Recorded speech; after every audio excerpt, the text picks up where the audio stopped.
tan hermoso, eres Jesús, son tus palabras, es tu amor, cuán glorioso, eres Jesús, es tu poder, fue tu cruz la que me salvó, me rescató. Un momento ahí, nos dio libertad. Te doy gloria, gloria, te doy gloria, gloria, te doy gloria, gloria, a ti Jesús. Amén. ¿Qué tal si le damos un aplauso al Señor por la obra que ha hecho con nosotros?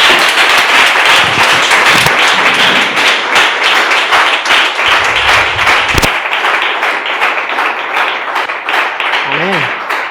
Amén. ¿Cómo estamos? Gracias, José Luis. Qué bien. ¿Cuántos adoradores hay aquí hoy? Amén. ¿Quién tiene hambre? Que levante la mano. Antes de ir a comer, vamos a comer de la palabra, ¿verdad? Amén. ¿Quién tiene hambre de Jesús? ¿Quién tiene hambre de la palabra? ¿Cuántos están ya predicando el Evangelio de Cristo? Amén. ¿Decimos amén también a eso? ¿Quién va a empezar a hacerlo prontito? ¿Quién está aquí porque hace mal tiempo fuera? ¿O no tiene nada que hacer en su casa? Menos mal. Es una maravilla empezar el culto así, alabando al Señor, teniendo estas alabanzas y sobre todo proponiéndonos honrar, glorificar a Cristo y diciendo que tenemos hambre de la palabra y que estamos bendecidos por Él. Bueno, fijaros que yo estaba pensando en esta semana que los creyentes muchas veces tenemos un problema. Cuando alguien nos pregunta, ¿pero tú en qué crees? ¿Cuántas veces nos han preguntado eso? ¿Pero tú en qué crees?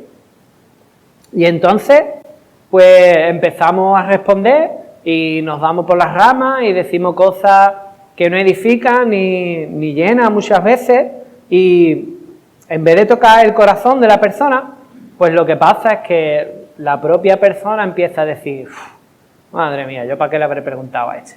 ¿Verdad? Y empieza a ponerse así de lado, ¿no? Como para querer escapar, para coger camino, ¿verdad?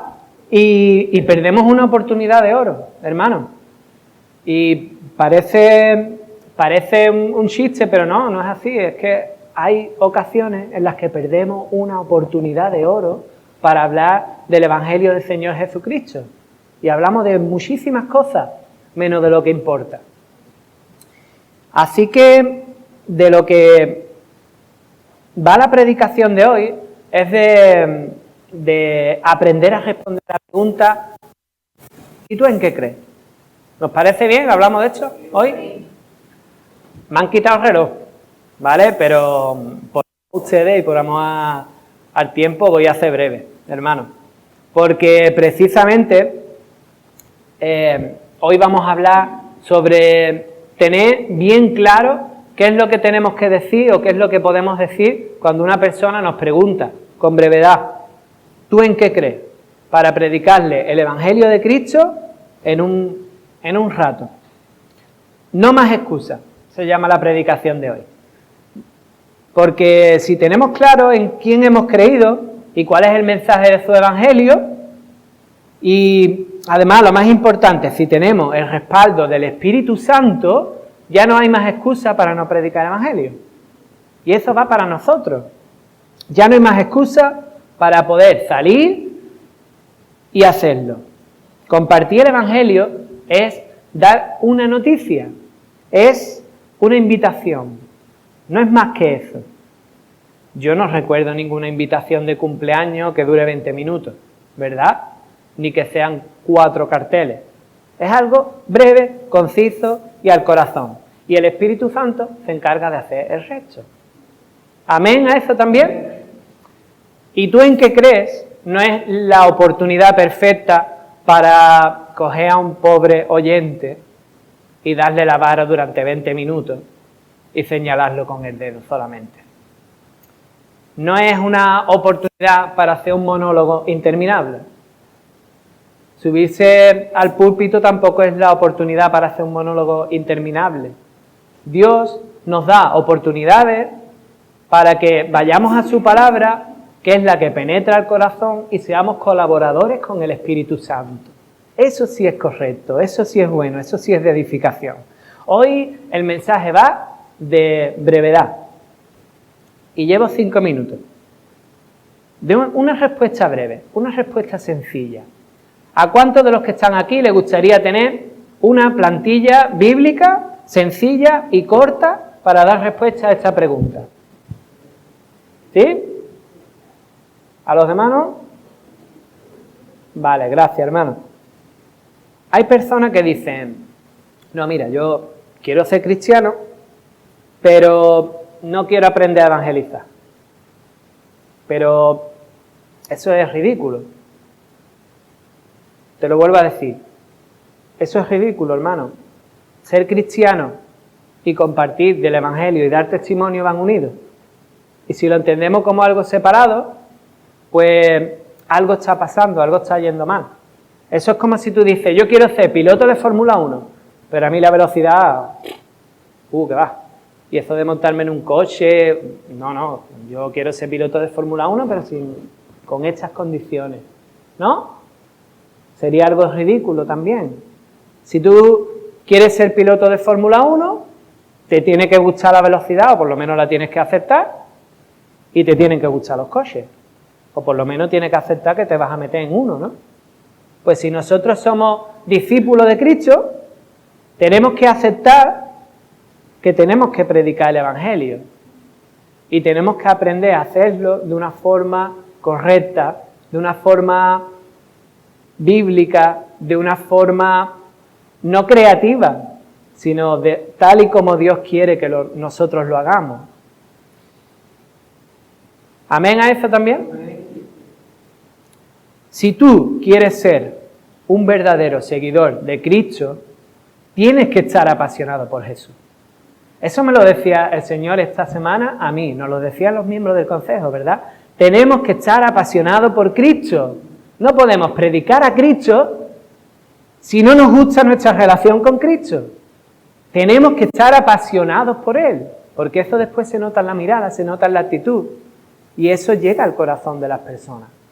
Si tienes algo que mejorar en tu relación con Él, pues no salgas de tu habitación hasta que arregles las cosas con Él, hasta que arregles las cosas con Jesús, hasta que estés lleno del Espíritu Santo. Tenemos el ejemplo de Pentecostés. Estamos estudiando el texto de Hechos 2, ¿verdad? Los discípulos no salieron de donde estaban reunidos hasta que no descendió sobre ellos el poder del Espíritu Santo. Pues aplica esto para tu vida. Cierra la puerta de tu cuarto, busca a tu amado Señor Jesucristo en oración, míralo a Él, como nos ha aconsejado Miguel, que lo miremos con ojos nuevos y busquemos la llenura del Espíritu Santo. Porque de esa forma vamos a salir y vamos a arrasar. No como la lluvia esta última que hubo, sino a lo grande. Vamos a arrasar a lo grande y este lugar se va a llenar. No esté tan serio, hermano, te estoy hablando de algo bonito, precioso. Este lugar se va a llenar de almas que están postradas a sus pies. Este lugar va a ser el lugar más alto donde podamos estar, porque la presencia de Dios se va a mover con poder. Pero para eso, primero tenemos que apasionarnos por Jesús y pasar tiempo con Él y compartir su evangelio después. La verdad es que la mayoría del tiempo nos dedicamos a hablar de Cristo, pero lo hacemos de una forma indirecta. ¿Cuántas veces hemos dicho esto de, no te preocupes, yo voy a orar por ti? Eso es maravilloso. Pero si no va acompañado de la predicación del evangelio, es insuficiente. ¿Cuántas veces nos hemos esforzado por dar testimonio frente a los demás? Eso es bíblico, pero es insuficiente. ¿Cuántas veces nos hemos esforzado por poner las alabanzas en la Alexa, ponme una alabanza, y ahí a tope para que la escuchen los vecinos? Pero luego me encuentro con el vecino y no le cuento ni la mala noticia del pecado ni la buena noticia de la salvación. ¿Cómo cambiaría la cosa si en vez de dedicarle tanto esfuerzo solamente a esas cosas, se lo dedicase a plantarme delante de una persona y hablarle de que hay una mala noticia que le va a tocar y que le puede tocar también recibir la buena? Y que esa buena noticia está en una cruz y se llama Jesús. Pero que luego bajó, resucitó y un día podemos ir con Él. Simple, pero al corazón. La palabra tiene tanto poder que penetra hasta los tuétanos. Y no hay muro que la pueda detener.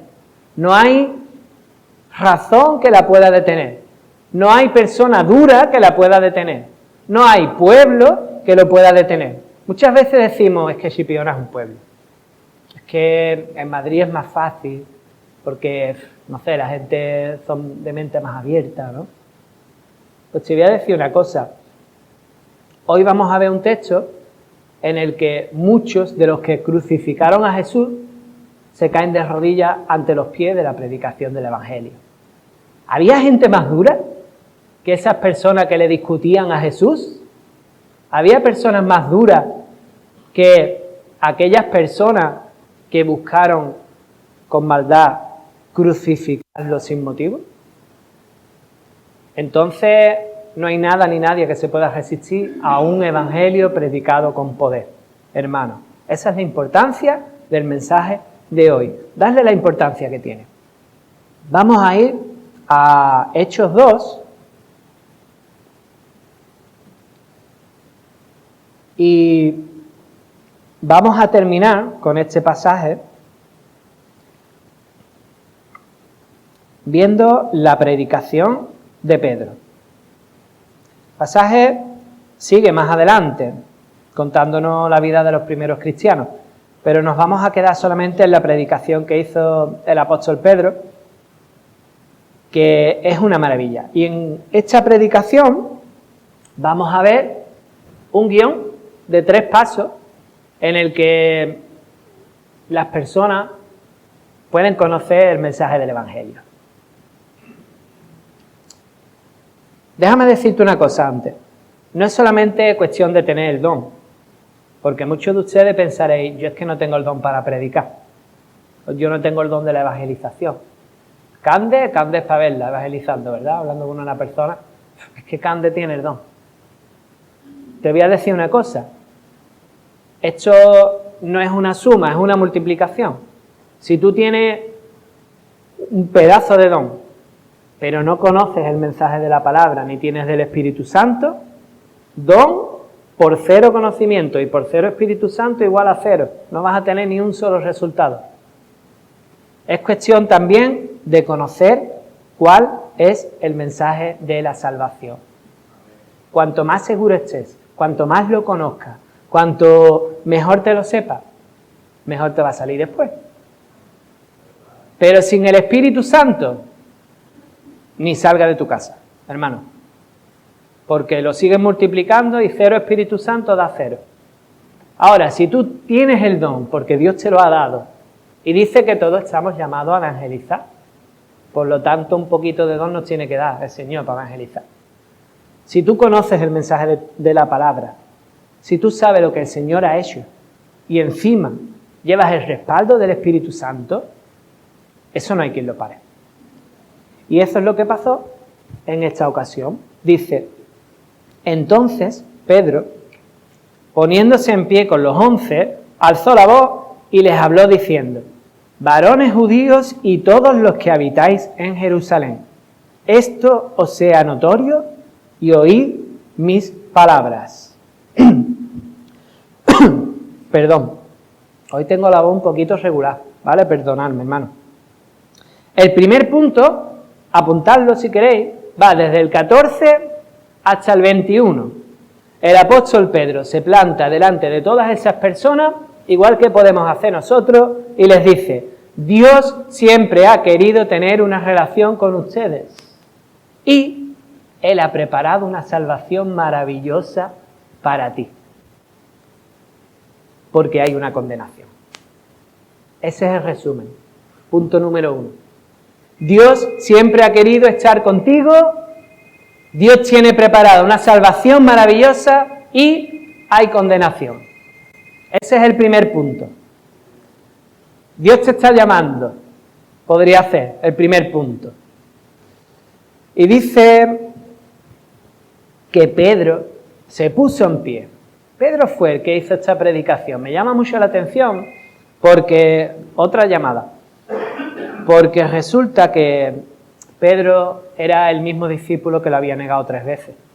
En el momento en el que Jesús estaba pasando por ese calvario. ¿Os acordáis de esa mirada que transformó el corazón de Pedro, de Jesús? Te digo una cosa esta mañana antes de empezar con el mensaje de Pedro.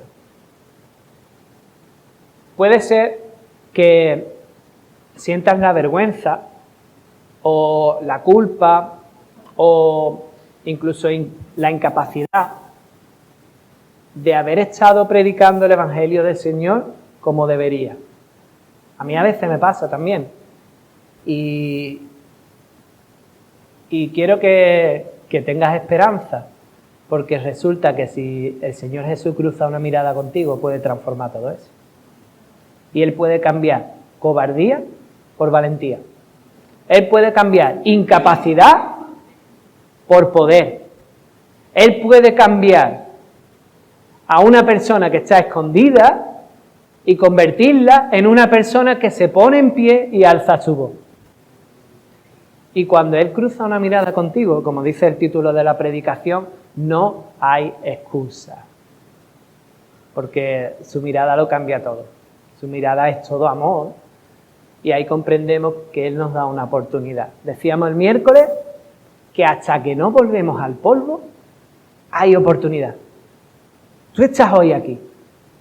De momento estamos todos hoy aquí. Pues todavía hay una oportunidad para hacer esto. Y dice: porque esto no es tan ebrio como vosotros suponéis, puesto que es la hora tercera del día. Mas esto es lo dicho por el profeta Joel. Y en los postreros días, dice Dios, derramaré de mi espíritu sobre toda carne, y vuestros hijos y vuestras hijas profetizarán.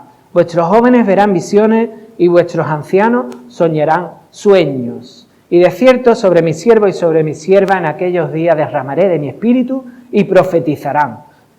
Proclamarán el evangelio de Jesús.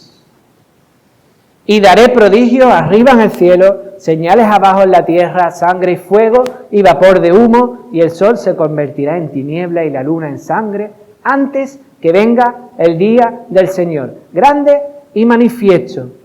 Y todo aquel que invocare el nombre del Señor será salvo. Ese es el resumen. Dios tenía preparado para ustedes algo maravilloso y ustedes podéis acceder a esa salvación. Pero tened en cuenta que también hay un día en el que habrá algunos que pasen por el fuego y habrá otros que sean quitados de esa paja y rescatados por medio del Señor Jesús. Ese es el mensaje. Simple. Sencillo. Pasa una cosa, y es que me gusta mucho cómo cuando el Espíritu Santo nos da discernimiento, somos capaces también de ver cómo está la persona, ver su necesidad. Eso lo da el Espíritu Santo. Él se planta delante de más de 3.000 personas y percibe la intención que tenían ellos.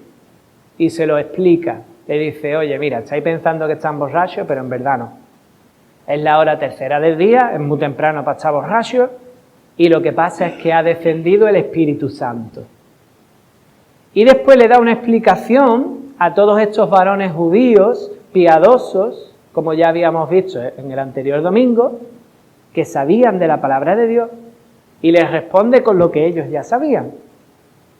Lo que ha pasado es lo que ustedes ya habéis leído en el profeta Joel, que un día iba a descender el Espíritu Santo. Eso es lo que ha pasado. Y eso es lo que el Señor tenía preparado desde el principio.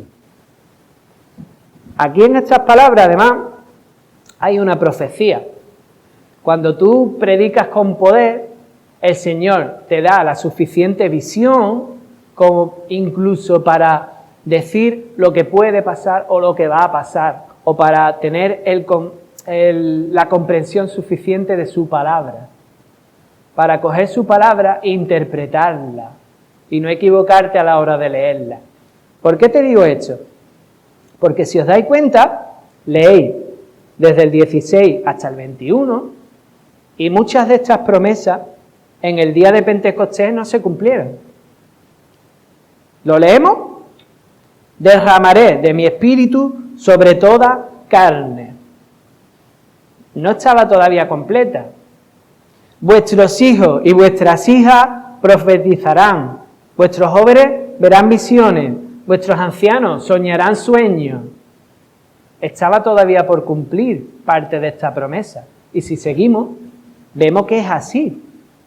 Entonces, vamos con la seguridad, hermanos, de que cuando nos plantamos delante de una persona con el poder del Espíritu Santo, el Señor nos da entendimiento suficiente como para interpretar su palabra y utilizarla para llegar al corazón de la persona. Y no hace falta mucho, es un pequeño pasaje el que predicó el apóstol Pedro. Tú te lees la predicación y en 10 minutos está predicada, ¿a que sí? Pero vaya poder que tuvo esta predicación. Vaya poder que tuvo esta predicación. Tenemos la seguridad y la promesa de que esto se va a cumplir, de que el Espíritu Santo no solo se derramó en Pentecostés, sino que dice que se derramará sobre toda carne. Yo que sepa, yo algo de carnecita tengo, ¿no? Algo de Espíritu Santo me tocará, hermano, pero a ti también. Dice que vuestros hijos y vuestras hijas profetizarán, hablarán del mensaje que tiene el Señor Jesús para este mundo, ¿sí? Y si no profetizamos, pues algo raro pasa.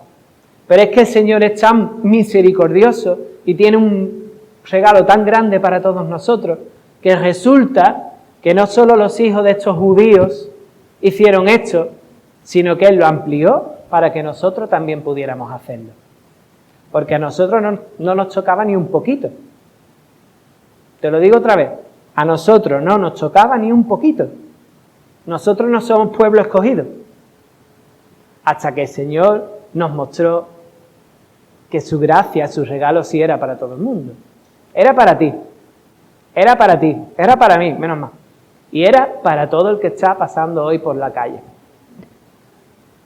Y muchas veces nosotros leemos la palabra y la limitamos a nuestro pensamiento. ¿Cuántas veces hacemos esto? Es normal, tenemos un cerebro que es limitado.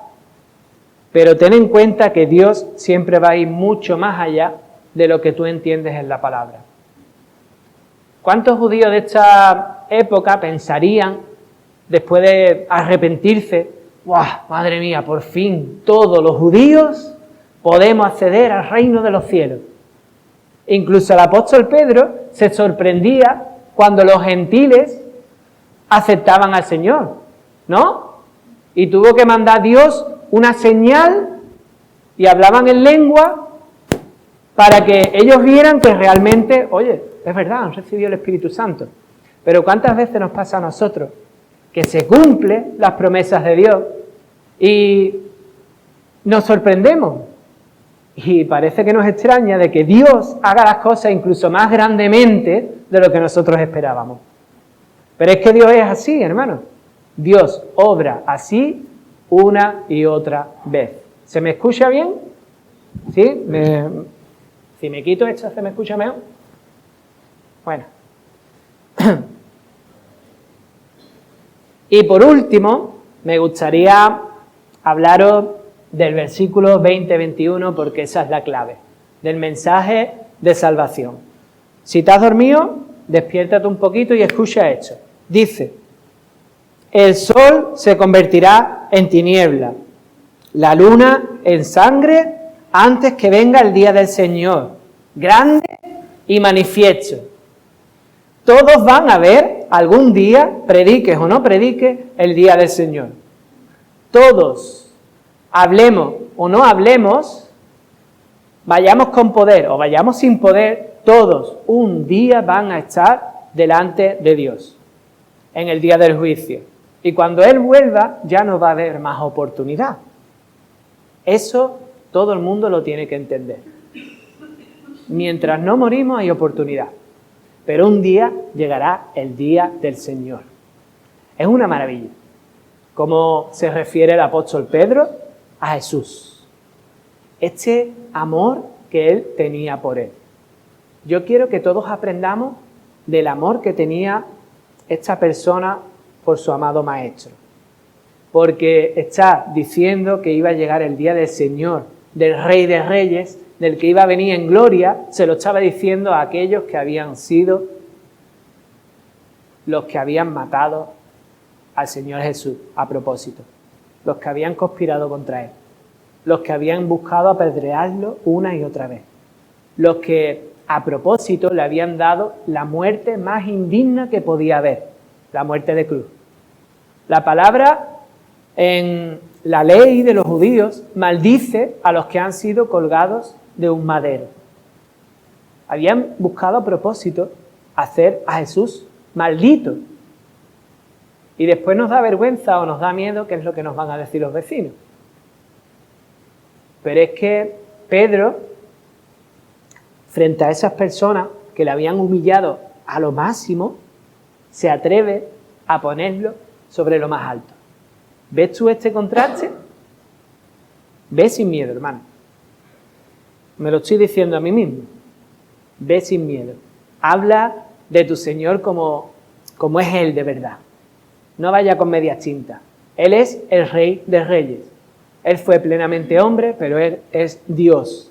Y, lo más importante, todo aquel que invocare al Señor será salvo.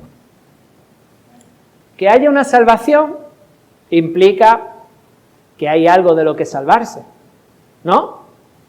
Pues si yo te digo: Javier, corre, escapa, sálvate, tú miras para tus lados, ves si hay un fuego ahí en el ordenador o algo, ¿no? Tiene que haber algún peligro. Tenemos que predicarle a las personas que hay un peligro. Y el peligro está ahí. El peligro está en que si llega el día del Señor y Él vuelve por nosotros y nosotros no hemos invocado su nombre, estamos condenados, no estamos salvos. Y eso hay que decirlo.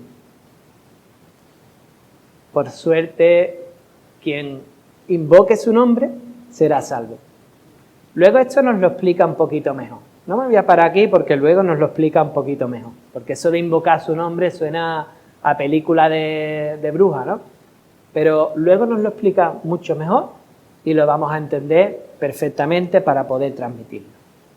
Segundo punto. Cuando las personas escuchan eso, sienten en su corazón, y a veces lo expresan, y dicen: ¿y por qué me va a condenar Dios? ¿Cuántas veces te han dicho eso? ¿Por qué me va a condenar Dios si Él es bueno? Si Él tiene cosas buenas para mí. ¿Cuántas veces hemos predicado solamente lo bueno que tiene Dios para las personas, sin haber predicado lo malo? A las personas les choca que Dios tenga algo malo, según su percepción, para alguien. Y esa es la respuesta natural. Eso choca con nuestro propio ego. Nadie piensa que Dios tenga algo malo para él. Todo el mundo cree que es salvo, ¿verdad? Hay una canción, yo soy mucho de alabanza, por eso estoy en el grupo de alabanza. Hay una canción que dice: todos quieren ir al cielo, pero nadie quiere morir. ¿No? Oye, hay que pagar el precio.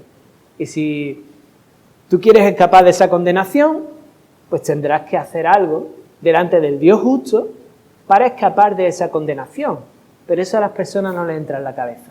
Y entonces vemos en el 22 y el 23, en este guión pequeñito, que dice así el apóstol Pedro: a Jesús, entregado por el determinado consejo y anticipado conocimiento de Dios, prendisteis y matasteis por mano de inicuos, crucificándole, al cual Dios levantó, sueltos los dolores de la muerte, por cuanto era imposible que fuera retenido por ella. Aquí está la respuesta. ¿Por qué Dios me va a condenar?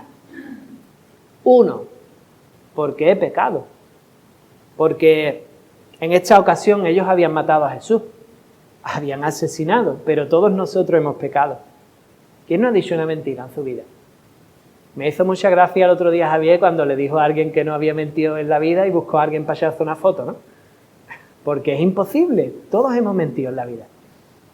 ¿Quién no ha desobedecido alguna vez a su padre o a su madre? ¿Quién no se ha enojado contra su prójimo?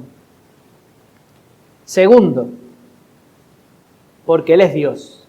¿Por qué me va a condenar Dios? Primero, porque he pecado y porque Él es Dios.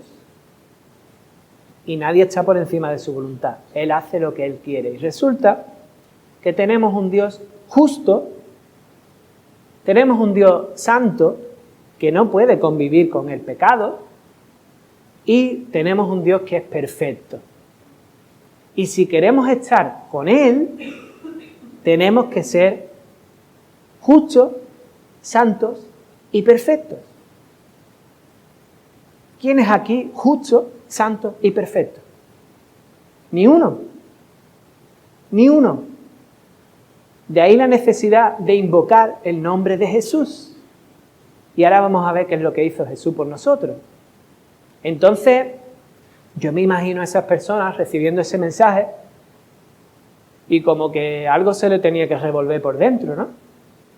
Como, aquí no hay solución. Cuando el Espíritu Santo obra en una persona, pone un sentimiento de culpa y un sentimiento de que no hay nada que hacer, que nos da lugar a presentarle la buena noticia. Espérate, que aquí te presento a mi amigo, Jesús. Él es el Señor, Él murió por ti. Habla con Él, pídele perdón y entonces será salvo. ¿No? Qué serio estamos, hermano. Resulta que todos le hemos dado alguna vez la espalda a Jesús. El otro día estaba yo en una conversación en casa y mi suegra me decía: espérate, me voy a sentar así que no me gusta darte la espalda. ¿No? No nos gusta darle la espalda al prójimo, pero a veces le damos la espalda a Jesús, al Rey de Reyes, a Dios. Y hacemos las cosas a nuestra manera.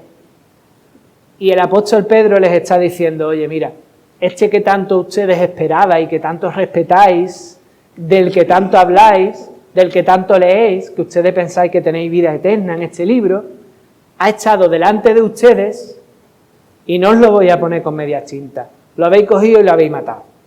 Y le habéis dado la espalda. Pero ellos no son los únicos. Nosotros a veces callamos al Espíritu Santo en nuestro corazón.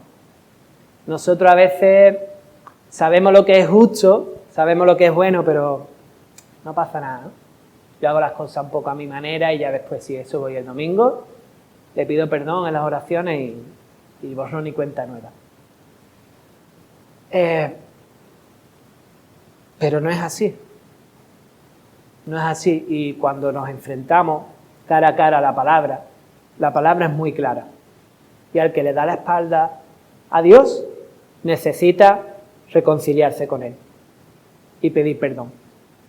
Tercer motivo, ¿por qué me condenaría Dios? Pues porque Él es real. Hay una condenación real. Hay algo que es de verdad. Porque, como dice Él, en el 24, Dios lo levantó. No podía ser retenido por la muerte y resulta que Dios le dio vida y ahora está a la diestra del Padre. ¿Por qué me condenaría Él? Pues porque Él está vivo. Porque Él va a volver un día y Él es el soberano. Él es el Rey de Reyes. Y hay una vida después de la muerte. Pasa una cosa, y es que a nosotros nos da muchísima alegría. A mí esto me da muchísima alegría. Porque yo sé que Él es el primero, pero que yo voy después. Y Él un día me resucitará. A no ser que me venga a buscar antes. Y me va a dar un cuerpo nuevo. Yo quiero ver mi cuerpo nuevo. Y estar en su presencia. Pero a los que no lo han conocido, a los que le han dado la espalda, a los que han decidido caminar sin Él toda su vida, también los va a resucitar. Y van a estar delante de su presencia. Y eso va a ocurrir, porque Él es real. Te lo resumo otra vez. ¿Por qué me juzgaría Dios y me condenaría? Primero, porque le he dado la espalda, porque he pecado. Segundo, porque Él es justo, Él es santo, Él es perfecto y solo quiere a alguien justo, santo y perfecto al lado de Él. Tercero, porque Él es de verdad y esto va a ocurrir de verdad. Y yo sonrío después de esto, me sale la sonrisa porque yo quiero estar con Él, porque lo amo. Pero sé que hay muchas personas que no van a estar con Él.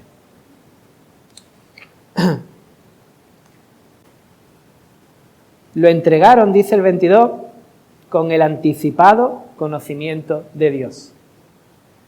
Vamos a hacer un paréntesis. Nada ocurre sin que Dios lo haya preparado. Nada ocurre sin que Dios lo sepa. Párate a pensar. Estas personas recibieron salvación al final de este mensaje. ¿Por qué no recibieron salvación en el momento en que Jesús predicaba? Si Jesús es Dios, Jesús es el mejor predicador, el mejor maestro.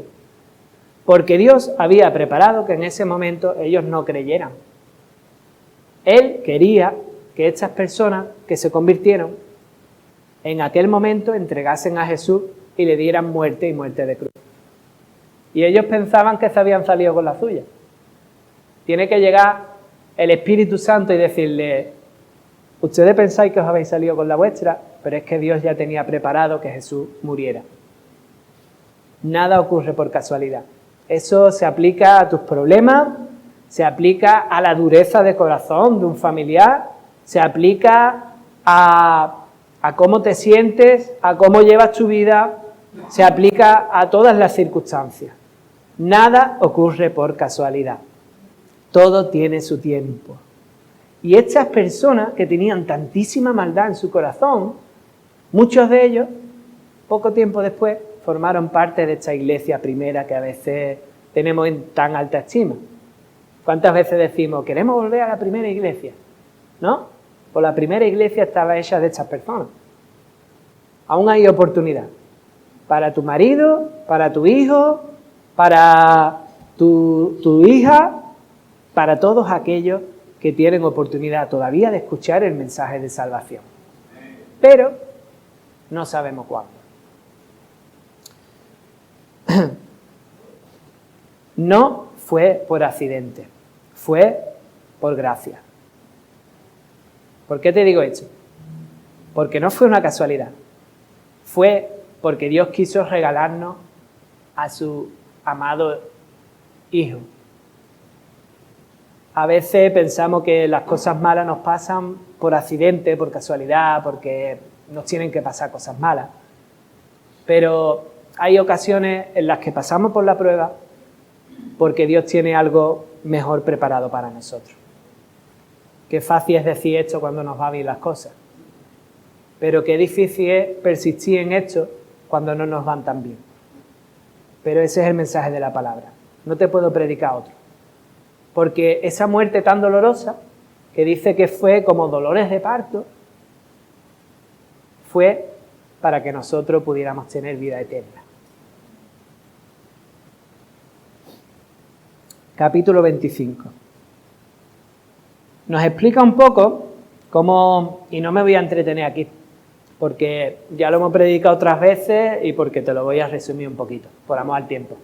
Nos explica cómo el salmista David escribió un salmo parece sobre sí mismo, sobre su sufrimiento, pero si tú te paras a mirarlo, Se ve cómo él vio el sufrimiento del Señor Jesús, cómo murió y cómo resucitó. Y coge el apóstol Pedro y se lo explica de pe a pa a estas personas. Vamos a leerlo por encima. Dice, David dice de él, de Jesús, veía al Señor siempre delante de mí, porque está a mi diestra, no seré conmovido. Por lo cual mi corazón se alegró y se gozó mi lengua, y aún mi carne descansará en esperanza. Porque no dejarás mi alma en el Hades, ni permitirás que tu santo vea corrupción. Me hiciste conocer los caminos de la vida, me llenarás de gozo con tu presencia. Y ahora les explica. David murió. Cuando dice no dejarás mi alma en el Hades, se está refiriendo a Jesús. Se está refiriendo a que David muchísimo antes se gozó de lo que Dios iba a hacer por todo el mundo. Y él resucitó. Jesús resucitó. Ese es el resumen. Ese es el resumen. Y dice el 32, todos nosotros somos testigos. Está bien que cuando tú predicas o cuando tú hablas del Señor cuentes tu testimonio. Eso es algo bueno. Pero el foco, no te preocupes, hermano, por el teléfono. El foco tiene que estar en quién es Jesús y lo que ha hecho. Te lo digo otra vez. El foco tiene que estar en lo que es Jesús y en lo que ha hecho. ¿Cuántos testimonios hemos escuchado? De yo era esto, yo era lo otro, y ahora soy esto, y ahora soy lo otro, y he cambiado. Pero a veces nos olvidamos de Jesús, de quién es Él. Él les está diciendo, oye, mira, ustedes habéis buscado maldecirlo hasta lo máximo, colgándolo en una cruz, lo habéis hecho maldito, pero Dios tenía dispuesto resucitarlo. Y ahora está a su derecha, sentado en el trono, y aquel que ustedes habéis humillado, ahora está por encima de todo y de todos. Él es el Rey de Reyes, Él es el Señor de Señores, Él es el que está por encima de todos vuestros planes. Él es el que está por encima de todos vuestros pensamientos y un día estaremos delante de su presencia. Así que déjate de pensar tanto y de hacer tantos planes y de ir en contra de Él porque Él está por encima de todas esas cosas. A mí me pasó en mi vida. Yo me avergoncé. Yo no lo entendía. Se dio una y otra vez chocazo contra las paredes viendo lo terco que era su discípulo. Pero resulta que por su poder Él cambió mi vida. Y Él está ahora a la derecha del Padre y me promete una vida eterna. ¿A quién? A uno que no tiene remedio. Mi mujer hace así. Pero gracias a Dios, este que no tiene remedio, cree en un Dios muy grande. En un Dios que obra milagros. Y no es por mí, es por Él. Y entonces tú pones la mirada en Él. Y entonces resulta que Él es justo, que Él es santo, que Él es perfecto, que yo no tengo nada que hacer, pero que Él puede jalar de mí y llevarme a su presencia.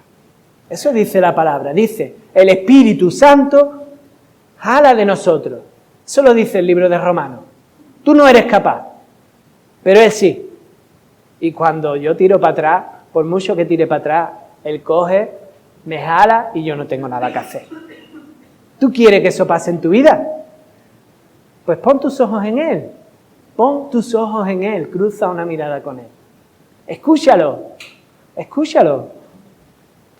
Todos nosotros somos testigos de cuál es el milagro que Dios ha hecho en nuestras vidas.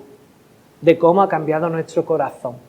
Y eso puede ocurrir una y otra vez hasta el fin de los tiempos con cada uno de los que están ahí fuera y aquí dentro. Estoy hablando por mí. Porque mi corazón en un momento se vuelve a ensuciar. Y Él lo coge entre sus manos, lo limpia, lo cuida y me dice, acuérdate que yo te estoy esperando. Sé santo, sé perfecto. ¿Cómo? Por medio de mi Hijo. Límpiate con su sangre.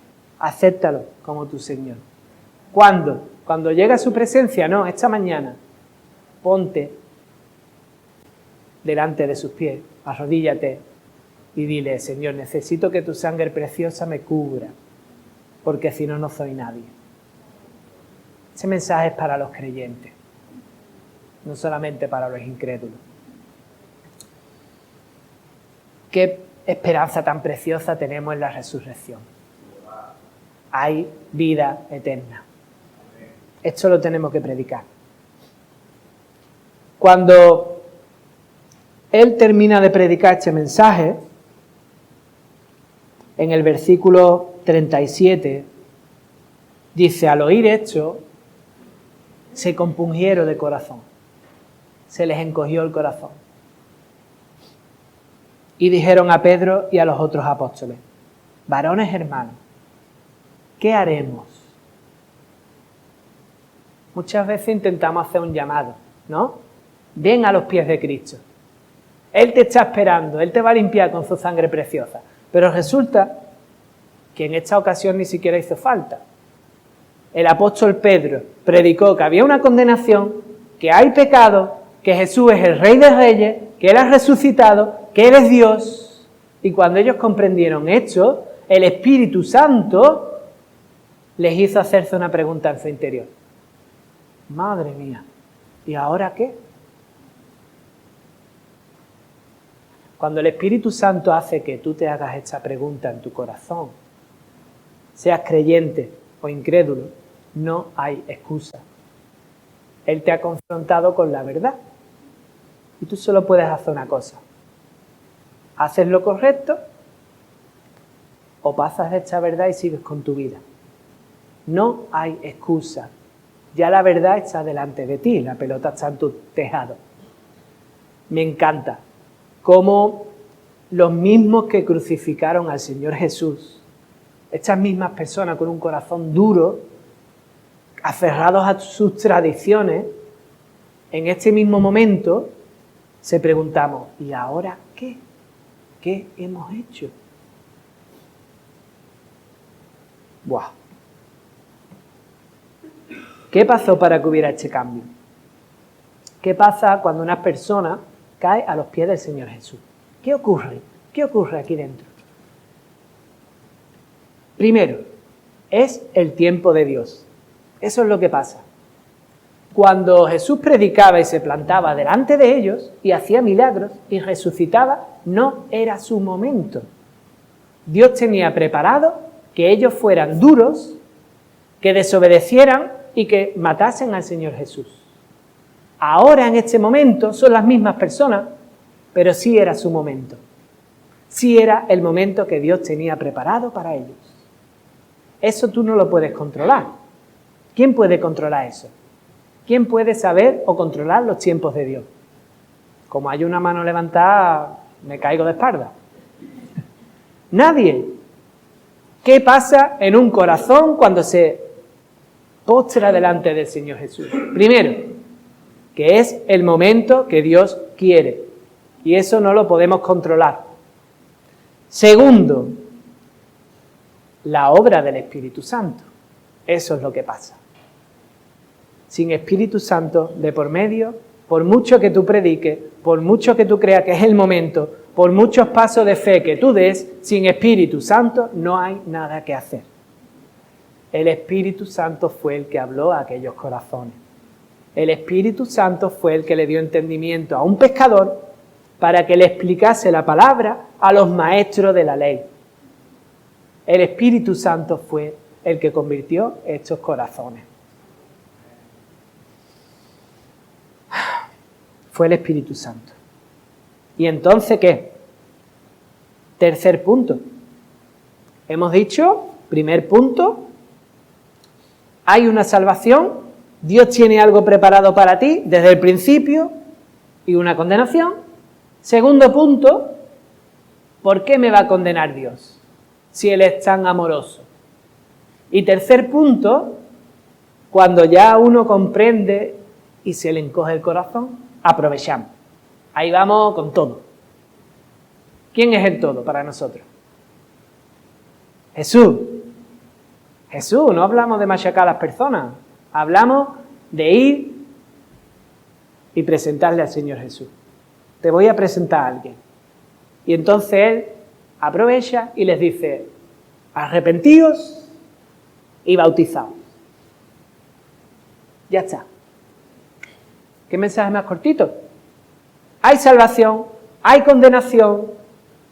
Dios te va a condenar si tú no eres perfecto delante de Él. Nadie es perfecto. ¿Qué puedes hacer? Arrepiéntete y bautízate. Ya está. ¿Por qué? Pues porque cuando nos arrepentimos, dice, en el nombre de Jesucristo hay perdón de pecados. Eso es lo que dice la Biblia. Cuando tú le pides perdón a Dios por haberle dado la espalda durante toda tu vida, Él te dice, no pasa nada. Yo tenía preparado un abogado para ti, ya lo tengo llamado y todo. Está aquí, mira, se llama Jesús. Es mi hijo, te lo voy a presentar. Él ahora se va a poner delante tuya, te va a cubrir con su sangre y tú ya eres justo. Ya eres perfecto para mí, ya eres justo para mí, ya todos tus delitos están pagados y ya eres santo para mí. No te sale una aureola aquí, ni mucho menos. Toda la gloria es para Él. Santo significa que Dios te coge del mundo y te reserva para Él. Tú eres mío. Como nosotros cuando reservamos algo en una joyería, ¿verdad? Una joya preciosa que sabemos que alguien la va a comprar del tirón. Oye, no, mira, esa me la reserva, yo te la pago si quieres y en el momento que yo quiera recogerla va a estar ahí para mí. Eso es. En el momento que Dios quiera venir a recogerte, tú vas a estar aquí para Él. Eres suyo. Eres suyo. No te tienen que apartar un monasterio. No. Es simplemente que tú ahora eres suyo. Para cuando Él venga, puedas habitar el resto de tu vida en su presencia. Pero es solamente en el nombre de Jesús. En su nombre, en su sangre, en su cruz, en su sufrimiento, no por mis obras, no por mis méritos. Perdóname, Señor Jesús. Quiero caminar contigo el resto de mi vida. Resérvame para ti. Límpiame. Y ya está. ¿Ya está? Menos mal que nadie ha dicho amén a esto. Porque dice otra cosa. Arrepiéntete y bautízate. Por eso estamos tan contentos con lo de Deli, con esa decisión que ella ha tomado. Bueno, ¿y nosotros qué? Ya no tenemos alegría, ya nos hemos bautizado, ya no hay más alegría, ¿no? También, bautizarse significa obedecer a Dios, simplemente. Tú estás reservado para Él, tú eres de Él, tú estás limpio, tú dejas de darle la espalda y caminas a su lado, te lo han presentado, te ha gustado, tienes una relación con Él, pues ahora obedece. Obedece. Bautizarse es simplemente el primer paso de obediencia. Es lo primero que Dios nos pide que hagamos. Además tiene un doble sentido. Uno, confiesas con tu boca. ¿Tú has creído en el Señor Jesús? Sí. ¿Quieres bautizarse? ¿Quieres obedecer? Sí. Pues en el nombre del Padre, el Hijo y el Espíritu Santo, se acabó la vida antigua y ahora estás reservado para Él y un día vas a caminar en su presencia por toda la eternidad. ¿Por qué? Porque Él murió y Él resucitó y esa sangre preciosa de su muerte te limpia para que tú puedas disfrutar de esa vida eterna. Ya está. Qué forma más sencilla de confesar, ¿no? Cruza los brazos, te sumerges y ya obedecido.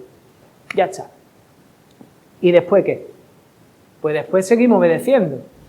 Después seguimos enamorándonos de Él, leyendo de su palabra, diciendo sí, sin poner excusa. Y si Él nos manda a profetizar, que no es otra cosa que predicar de Jesús, pues abrimos la boca y predicamos. Y si Él nos manda a orar, pues nos encerramos en nuestro cuarto y oramos. Y si Él nos manda a perseverar unánime juntos, pues venimos a la congregación y perseveramos un día y otro con un mismo ánimo, todos juntos, para darle la gloria a Él. Y así con todo lo que nos dice la palabra. Ya está. ¿Qué pasó después de esto? Pues dice que para vosotros es la promesa, para vuestros hijos y para los que están lejos, para cuantos el Señor, nuestro Dios, llamare. Pasa que el Evangelio empieza a extenderse. Y ya con esto termino. Pasa que cuando tú crees en el Señor Jesús y empiezas a obedecer, eso es como las palomitas, empieza a explotar por todos lados. Eso se multiplica. Es el poder del Espíritu Santo. Es el poder. ¿Quién cree en el poder del Espíritu Santo? Amén. ¿Quién se goza en el poder del Espíritu Santo? Amén. ¿Quién quiere que el Evangelio se multiplique como las palomitas? Que nos exploten las manos. ¿Sí? Pues este pasaje a veces lo utilizamos para asegurar que nuestros hijos van a tener salvación. Pero te voy a decir una cosa, déjame el 39. La salvación es algo personal. La salvación es algo entre tú y Dios. Pónmelo. Para vosotros es la promesa y para vuestros hijos. Se está refiriendo a los judíos. Pero es que resulta que lo amplía y dice y para todos los que están lejos. No significa que todos sus hijos fueran a ser convertidos y que recibieran salvación. Significa que todos los judíos, todos los gentiles, todos los españoles, todos los noruegos, todos los americanos tenemos la oportunidad de escuchar este mensaje, entenderlo y tomar una decisión. Y la decisión está en tus manos, cada día. ¿Lo obedezco o no lo obedezco? Cada día. ¿Me pongo delante de sus pies o no me pongo? Cada día. ¿Le pido que me limpie con su sangre preciosa o voy por ahí como me dé la gana? Cada día. ¿Y después de esto qué? Pues dice el 41 que los que recibieron su palabra fueron bautizados y se añadieron aquel día como 3.000 personas y perseveraban en la doctrina de los apóstoles, en la comunión unos con otros, en el partimiento del pan y en las oraciones. Si esto de verdad ha llegado a tu vida y si esto de verdad llega a la vida de una persona, tenemos que enseñarle que es solo el primer paso. Si de verdad su corazón se ha encogido y Dios lo ha lavado y lo ha llenado con su pan y le ha dado el agua de vida y ese agua de vida fluye en él, esa persona persevera un día y otro y otro y otro y cuando se cae lo levantamos y cuando desobedece el Señor lo persuade, le habla, lo mima y le dice, oye mira, te has equivocado, vuelve a mí, levántate, te voy a limpiar otra vez, ora, pide perdón. Ellos perseveraban un día y otro y otro y otro. ¿Individual? No. Unánimes, juntos. Con un solo ánimo. Sin una sola discusión. ¿Eso es así? No. Vemos en la palabra la cantidad de discusiones que ellos tenían por tontería. Pero el Señor puede ir puliendo estas cositas. Que por lo menos nos une el amor a Jesús. Eso es estar unánimes. Que todos creemos y tenemos fe en Él y tenemos un mismo espíritu. Juntos. Juntos. Para el que crea que puede ser iglesia solito en su casa, juntos. Para el que crea que puede ser iglesia teniendo rencor al hermano, unánimes, con un solo sentir, juntos. Porque aquí, en la congregación, hay bendición y vida eterna. Y compartían el pan. Qué símbolo más precioso. Que todos nosotros comamos del Señor Jesús. Que todos nosotros hemos recibido su salvación. ¿Cómo voy yo a estar separado de ustedes? Si me separo de ustedes, ¿qué clase de unión tengo yo con Jesús? Con la cabeza, con el cuerpo. Que el Señor te bendiga.